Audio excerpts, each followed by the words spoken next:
5, 4, 3, 2, 1, engine start, and liftoff of the Delta II rocket carrying the Spirit from Earth to planet Mars. Our load relief kick rate is in, vehicles responding. Vehicles recovering very nicely from the liftoff transients.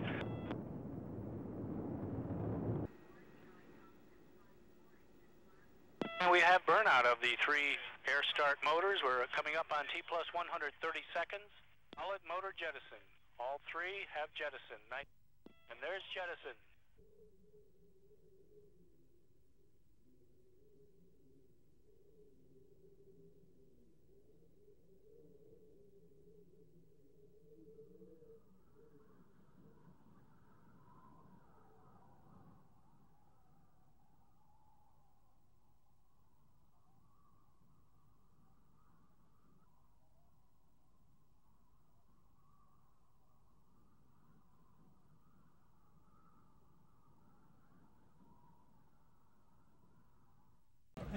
What do we see?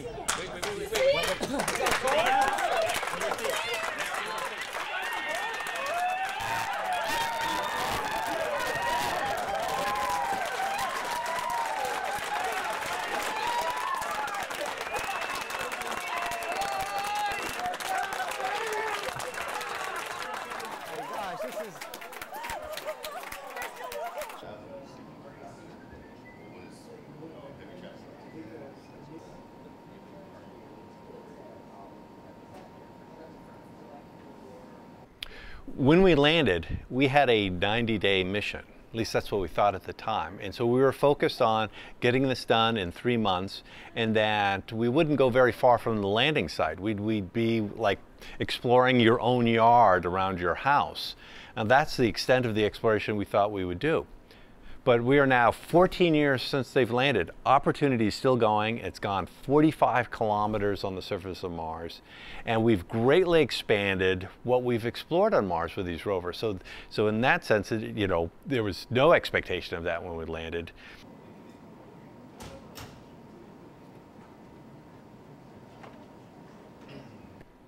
Well, what the rovers have told us about Mars is that at one time Mars was much like the Earth, that it had warmer temperatures, it had a thicker atmosphere, and there was sustained liquid water on the surface.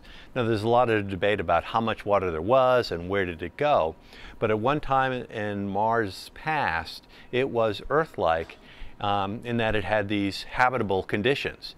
And it happened at a time in which life started on Earth.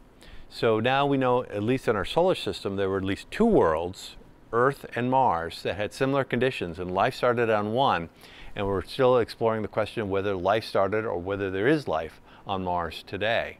Main structural supports for holding Spirit. What this means is now Spirit is really on her own, being supported only on 6 wheels. So that rover lift mechanism retracts back. The bogey wheels have deployed all the way out, and that the latch is secured.